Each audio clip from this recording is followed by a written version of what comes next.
What's up, everybody? Welcome back to another edition of the Truck Parking Clubhouse. I'm your guy, Lombard Trucking, aka Mike Lombard. You can find me anywhere on the internet at Lombard Trucking. And before we get rolling, just want to let you know that all recordings of the Truck Parking Clubhouse are now available wherever you get your podcasts. So if you want to check up, listen to driver stories, hear about some news, random updates, information about trucking, definitely go give us a follow on Spotify, Apple, wherever you get some of your podcasts. Before we get rolling, if you're not subscribed to the weekly newsletter, Tail Lights, that drops every Monday at 7 p.m. Central Time. We cover some news going on throughout the industry.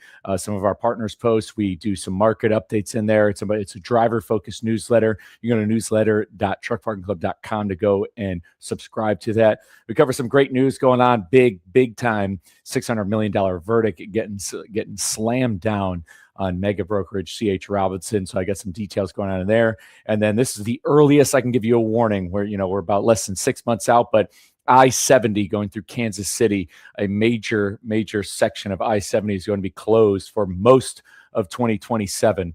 And that's going to affect. So if you regularly go through Kansas City, you're going to get rerouted around. I've got some of the details going on within that newsletter, along with a great, healthy, protein-dense air fryer recipe for you guys to stay jacked, stay healthy while you're out there over the road. I always make sure these recipes are something that I've done, and also it's something that you can do with minimal equipment, like just an air fryer, a microwave, and a fridge, and some groceries you can get at Walmart. And as always, if you guys don't know, we've had some drivers on the show. They highly recommend Walmart Plus. I don't have any affiliate codes or anything, but wherever you're at, whether you're at a Truck Parking Club location or a truck stop, if you're subscribed to Walmart Plus, they will freaking come out and deliver the groceries for you. But without any further delay, let's break right into the clubhouse. Bring on this week's guest, my man. He calls himself. We're going to take it this week. It's Jordan's Way. What's happening, brother? Hey, what's going on? Man, it's good to see you. We went. So for anybody listening, we got to link up with Jordan, who gave it his all at the Truckers Olympics at Iowa 80. But where are you at tonight? I am in Turnipin, Oklahoma today. Turpin, Oklahoma, which we were talking before he came on. That is the panhandle of Oklahoma. And so for anybody who's asking what goes on across the panhandle of Oklahoma, what's going on around you? A whole lot of nothing. Well, it seems to be a lot of trucking going on though, because you're there. Yeah, I'm passing through. Yeah, I feel like it's probably a popular place to pass through. Where are you parked up at for the night? It is Lazy D's. It's a small little mom and pop truck shop. Nice, Lazy D's. So if anybody's in the comments, if you stayed at Lazy D's in Turpin, Oklahoma, drop it down there. Oh, big shout out to Michael Arias, by the way. He's saying, yo, what's up? He says, that's my friend. Jordan, this is a friend of yours? Yep, sure is. You got anything you want to say to him? What's up, Michael? Michael, thanks for tuning in for the Clubhouse, man. And as always, for anybody listening after hours, we do the Clubhouse live roughly every Monday at 7:30 p.m. Central Time, so you can always catch these shows live. Before we get into it, man, so you're in Turpin, Oklahoma. What are you hauling, and where are you headed? I've got a John Deere 8R with duals, and I am headed to Brownfield, Texas. Awesome. Where you're headed from there? Spearman, Texas, back up to Nebraska. Nice, good stuff. Well, good. Glad you're parked safe. Glad you're rolling strong. Wheels are turning. But hey, man, I got to ask you, how do we get here? What got you into trucking in the first place? Well, believe it or not, my current boss, my brother worked for him, and they needed help with harvest. I rode in a semi twice prior to this, knew nothing about it. They needed help with harvest, so I jumped in an automatic truck. It was the only truck they had available, day cab. I was hauling corn for 2 months. And at the time, I was a full-time stay-at-home dad. We needed the extra money, and they offered me a job. That's awesome, man. So coming at it beforehand, so what was your process like getting your CDL? What did that? It was very rushed. So I got my CDL 2 It looked weeks. like. Uh-oh. Yeah, I was gonna say go back a minute. You had cut out for just a second there. Okay. Um, so I had gotten my CDL 2 weeks before they made classes mandated. Awesome. So yeah, so how long you been driving? How many years? When was this? Uh, December of, oh man, it was either December of 2020, no, 2021. December 2021. So you were self-taught slash taught by these guys you hauled corn for? We'll say self-taught. Little exaggeration of my or my experience description. I love it. So you end up getting your CDL in 2021. You go ahead and work for these guys. What's been your career like? Let's walk us through it. Are you still with these guys? Where'd you go from there? Yep, yep. I am still with them. Started out hauling cattle feed, and then over time moved to tanker, step deck, and now I'm on the detach hauling oversize. Now, what was that transition like? Was that something that you wanted to do? Was that like did you set out for that goal? What did that look like? Was it just the company you're working for had some more customers, some more opportunities? Um, so I kind of got bored of the local feed stuff, and that is when I got my CDL, so then I could go over the road for them. Hopped on a step deck because I wanted to see the country, and now, yeah, we're just. I'm a money chaser. If there's a dollar, I'm making it. I got you. So you were motivated to go over the road, get into the heavy equipment stuff. So you really wanted to experience that over the road lifestyle. What are some of your favorite places to go? Uh, the north side of Oregon, along the Columbian River, I'd say is my number one. Um, Texas is beautiful in the fall. I don't do good in the heat. Yeah, I was gonna say, what's the temperature up by you right now? Truck's reading 106. Yeah, it's that's a weird part of the country, Oklahoma Panhandle of Texas itself, where they're the only part of Texas that really regularly will get ice and like kind of like wintry precipitation, but yet they'll still see triple digits throughout the summer, and it'll sometimes be hotter there than it is down here in Austin. Yep. Yeah, it's wild. But when it comes to your trucking career, your trucking journey, what's your favorite part about the job? What is your favorite part about the industry? Because we're going to get to your least favorite in a moment. Oh, man. See, my favorite part would have to be being my own boss. Now, what does that mean to you? So, not getting, I at the beginning of the day I get my loads. The rest of the day it's whatever I decide to do. If I am tired, I pull over, I take a nap. If I am full of energy, I keep running. Um, I mean, I don't have somebody barking down my neck. I get one text message a day. The rest of the day I am on my own.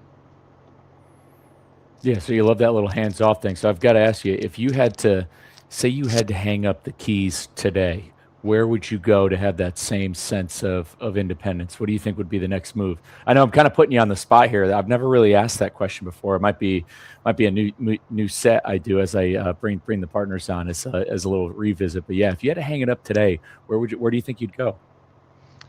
Uh, I'd probably push full time for social media. Yeah, I mean, hey, we're going to get into the content space in a bit, but you do pretty well with it. You got that Insta 360 out there, Yep. which actually you talked about your freedom driving when you out. What kind of truck are you in right now? That's what we haven't covered that yet. It is a 2013 Peterbilt 367. And is that your favorite, or is there a dream? Is there something else you want to drive? Uh, so for a couple months, I drove a W9, and I'll tell you, I'm kind of a Kenworth guy. Peterbilts are nice, but that W9 was nice riding. It was smooth, looked sharp. So if I had the opportunity to pick any truck, it would be a W9. All right. Drop it in the comments below, guys. What truck would you drive now, W9 or the Peterbilt that Jordan is right now? Would love to let you know. Also, big shout out 5011 Logistics for tuning into the Clubhouse. I know he was at orientation on Monday with his next new company. So looking forward to hopefully having you back on the Clubhouse soon there, Adam, so we can catch up and talk about all the good things that you've got coming on.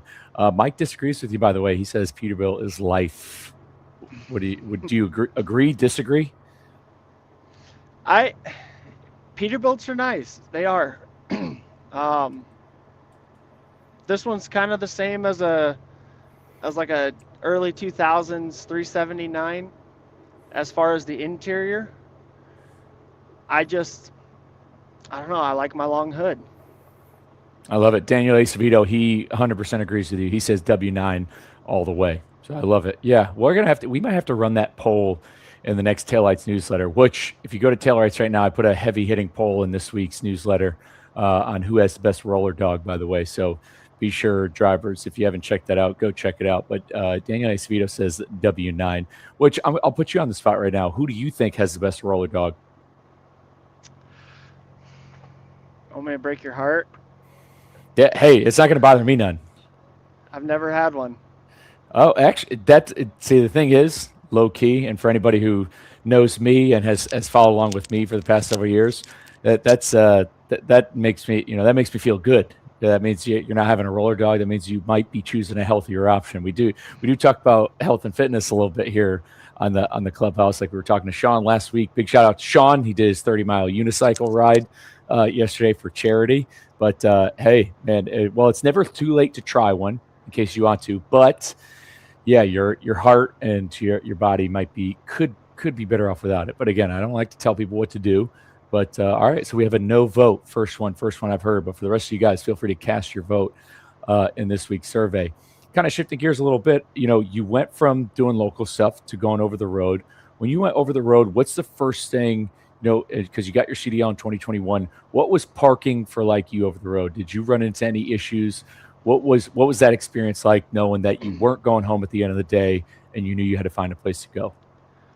Uh, honestly, it was overwhelming.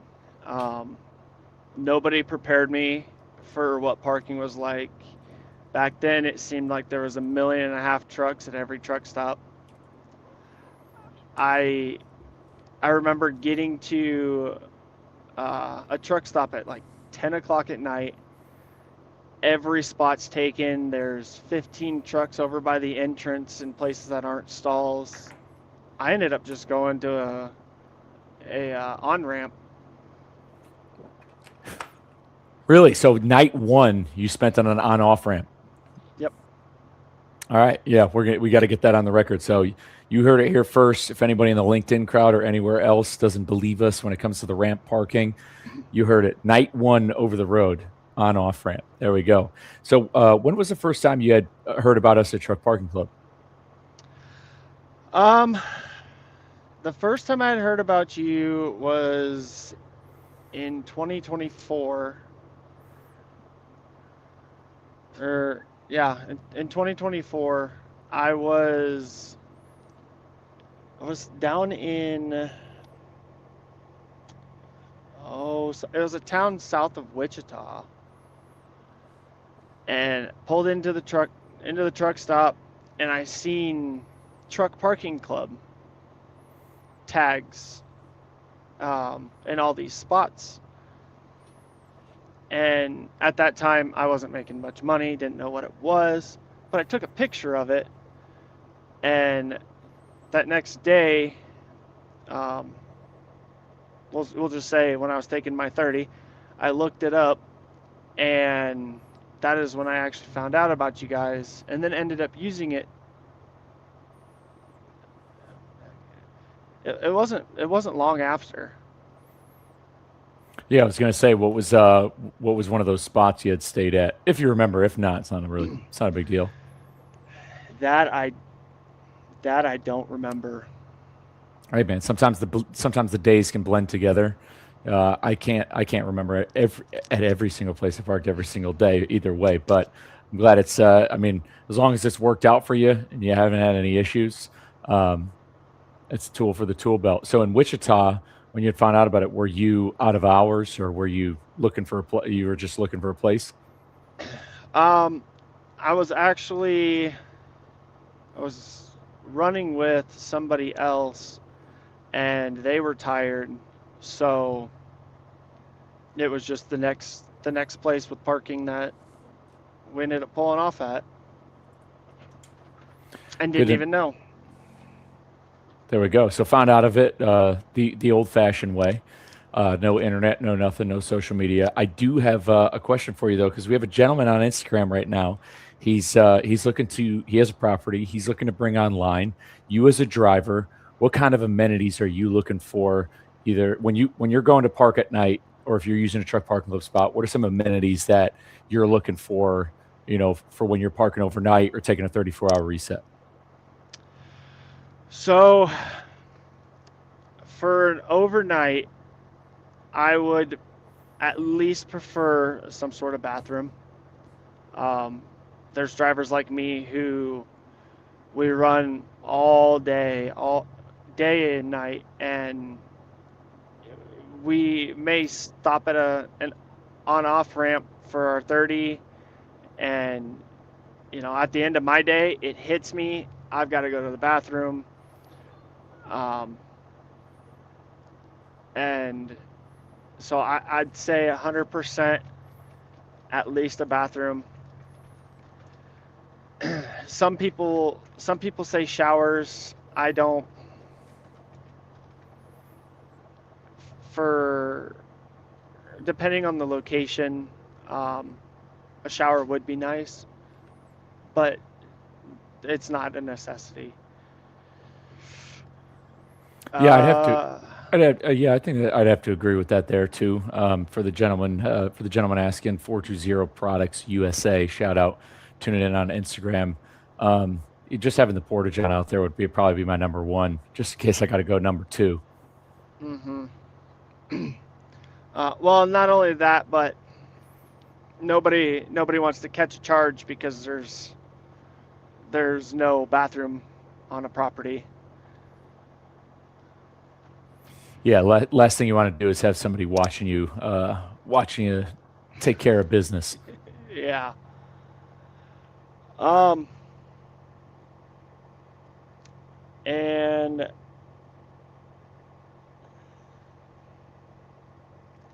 I don't know. I'm really fine with just the bathroom. Hmm. Yeah, he's asking. He said, "Great to know. Thanks." He goes, "Do you think it matters if there's any restaurants nearby?"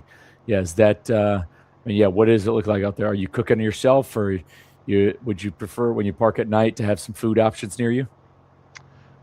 I'm a big DoorDash guy. I probably spend more money in DoorDash than anything I do. Um, so if as long as you're like kind of within range of DoorDash, I'd say would be fine. Bonus if there is some kind of restaurant or even a vending machine. Um, I'd say if there's a vending machine on property, that'd be a big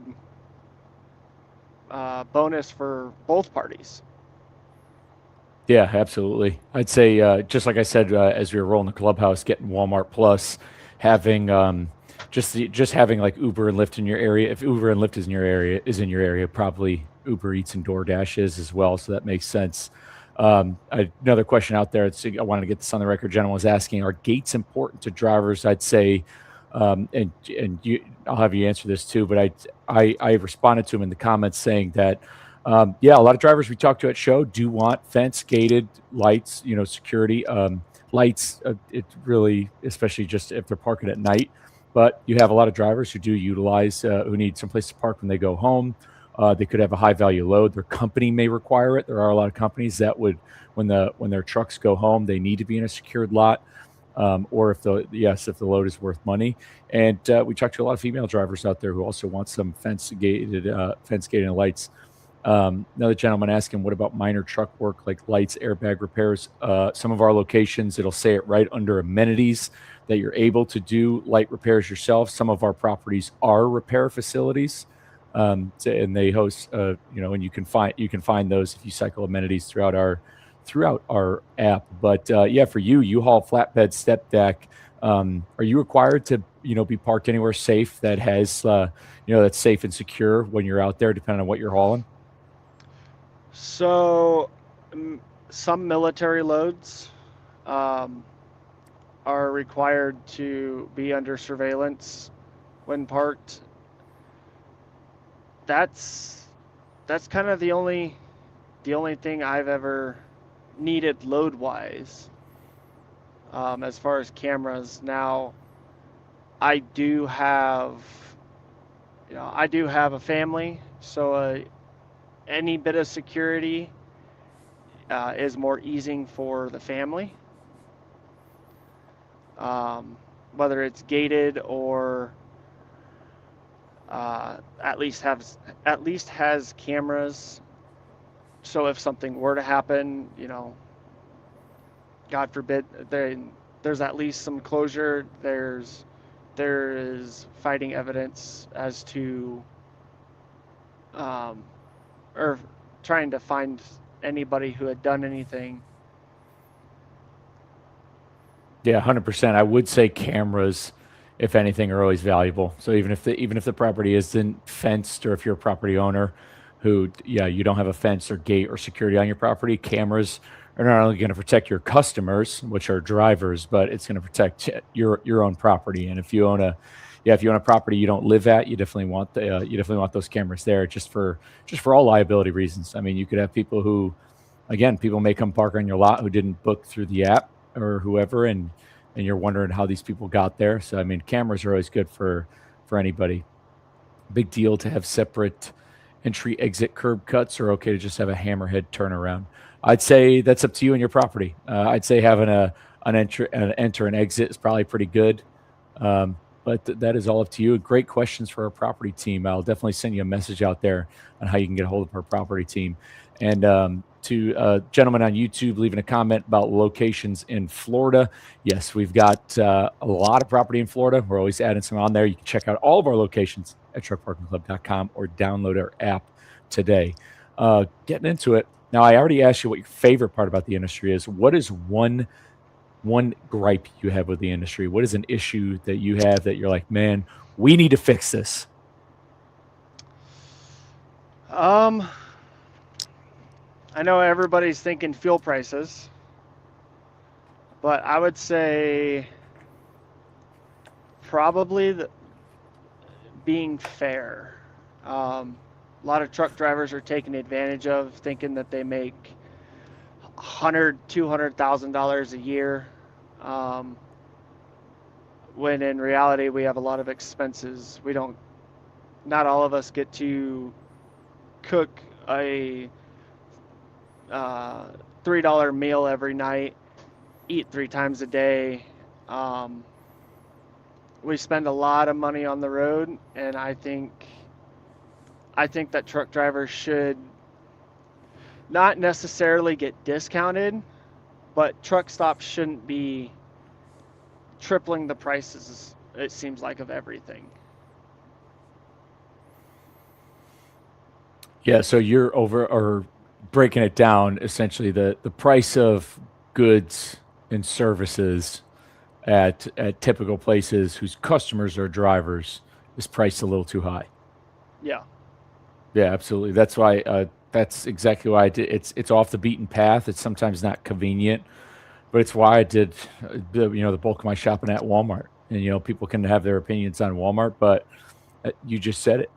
things are expensive over the road, and Walmart does have the lowest prices on things. And if you're a driver, I mean, those are the kinds of decisions you kind of have to make. So prices of goods and services out there for drivers. I didn't ask you that beforehand. So do you happen to own your truck as well? Nope, I am a company guy. Okay, yeah. So you're not. So expenses aren't like the cost of repairs and stuff are high on your radar for you specifically. It's because somebody else's name is on the door, but that goes along with it though as well. Mechanical maintenance issues keep drivers down for amount of time, and that is their time. And when you're down for repairs, that's company drivers not getting paid money. Hmm. And actually, one of the gentlemen who was watching on Instagram, I know you just cleaned up. You want to give us a little tour of what's going on in the rig? Yeah. Let's do it. It's Let's break not it down. the cleanest, but it does look better than it did. And while you're getting around there, somebody's asking, how long is the wait for the device that integrates truck parking app with the automatic opener? Sir, let me know if you're a property member. If you are, you can shoot us a DM on Instagram. I can get you contact information for the property team. They can let you know if you're a property member and you're looking for the automated controls. Let me know. But for you drivers, yes, several of our locations have adopted to where you can open the gate right from the app. But yeah, let's check out. Oh, this looks nice back there. If you guys are only listening on audio, you'll have to catch the video later. So yeah, I just got some storage up here. It's where I put all my camera gear, drones, laptop, stuff like that. And for some reason I threw my luggage up there, but it's just extra storage over here with hats that we sell. Hard hat. One of my prizes from Walcott. Let's go. Some people might want to buy that. You never know. Then same thing mirrored on this side. I just extra hard hat. Sometimes my son comes with me. Sometimes my wife comes with me. So I keep an extra hard hat and safety vest over there. Extra fans just in case the air conditioning goes out. I mean, we got more storage here. More storage down there with an S-bar heater. More storage over here, which I won't open. So no, I was gonna say you're kind of old school. No TV back there. No TV. If I want to watch something, I got my iPad up here. I can sit in the driver's seat and watch something. And then I got my passenger princess. I was gonna say we had a special guest. They're quiet back there. They haven't made a peep. She has no care in the world as to what's going on. Yeah, okay. She's with me. So you kind of don't need a TV when you got a living and breathing co-pilot with you. Oh yeah. No, that's good. Yeah, at least you're not alone out there. I've got two questions left for you because I think that they're really important. We were talking about this a lot at Texas Trucking Show content wise. For the first time, we did like a YouTube recap of a show where I just kind of like you'd see a YouTuber like just document like the day in the life type stuff. I kind of just showed some highlights of the show, us setting up. So I mean, content wise, you're on TikTok, you create content, you got a drone, Insta360. What got you into creating social media content? And were you creating content before you started driving, or did you start while you're driving? When were you like? Were you like, you know what? I'm going to start making content. Would love to hear why. So I used to be a big disliker of TikTok, and I actually got bored one day. I was scrolling through, never have opened a live, and I seen somebody who was live that just seemed interesting, opened it, made some friends, and I had told them that I was a truck driver, and Uh, then one thing led to another. I started making videos, just posting a random video here and there. And then I bought my first Insta360 after trying to convince my wife of it, and went ahead, did it anyways, made some cool videos, then got the approval, bought my second one, and after I got that second one, it's just been constant videos, different angles. Um, a lot of people think that it's one camera and I'll like go across the bridge, take a video, turn around, go back across the bridge, move the camera, and take the same video at a different angle. It's just multiple cameras. And I've noticed in your videos, you have the camera up like it's almost like it's behind the sleeper, and you can see the road in front of you. How do you strap that down? How do you keep it secured on the truck? I was gonna So, say, hey, if you wanted to hop out and show us, feel free. This is real inside baseball here. I actually use a bungee cord and it's suction cupped on. Genius. Where'd you get that suction cup? Amazon? Oh, okay, so Amazon. You didn't find it at like a truck stop. No, this is an actual car suction cup mount. And I've only ever had it come off one time. There's actually a video of it, of what happens. But yeah, I mean, other than that, I keep it real clean. And particularly this square area, I check it every couple days and I roll with it. I love it. That's awesome, man. What's been your favorite part about making content so far? Oh, that's the second camera. Yep. This is just a pogo off the trailer that I've got a clamp mount to that shows my load. There it is. And that's the beautiful panhandle of Oklahoma, by the way, for anybody who's watching on video. This is what happens off of that's what you see is what you get in that part of the country. In case you are from the coasts, you always wonder what goes on there. You're looking at it right there. A lot of grass. Yeah. So what's been your favorite part about making content? The friends that I've made over the almost year that I've been doing it. Yeah, I was gonna say you're connected. There was another gentleman at the show, great truck, Cowboy and Hercules. Did you connect with them through social media or just through truck shows?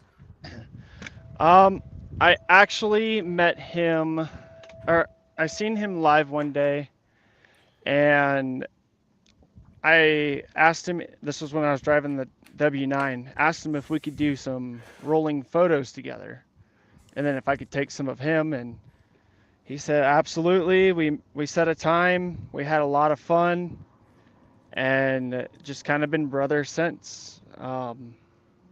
Walcott was my first big truck show I'd been to, and I don't know, we just kind of hit it off. It also doesn't help that we only live 20 miles from each other. Hey, that's good. I know, big social media, small world. Yeah. All right, man. Last question I got for you, because I want to give you back the rest of your time, the rest of your night. What if you could if somebody was coming up to you and they're 21 years old, they just got their CDL, they're like, "Hey, Jordan, I want to learn Jordan's way. Hey, Jordan, what is your best piece of advice for me as a new driver?" If somebody's, even if they don't have their CDL, if somebody is thinking about getting into trucking, what is your advice to them?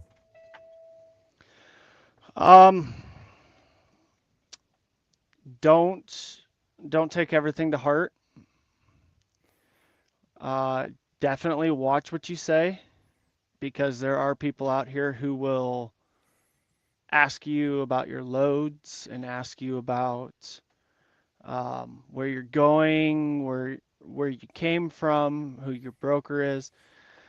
It's a cutthroat industry, and they if there's 100 people out there hauling the same thing you do, if they get rid of you, you know, there's 5 more potential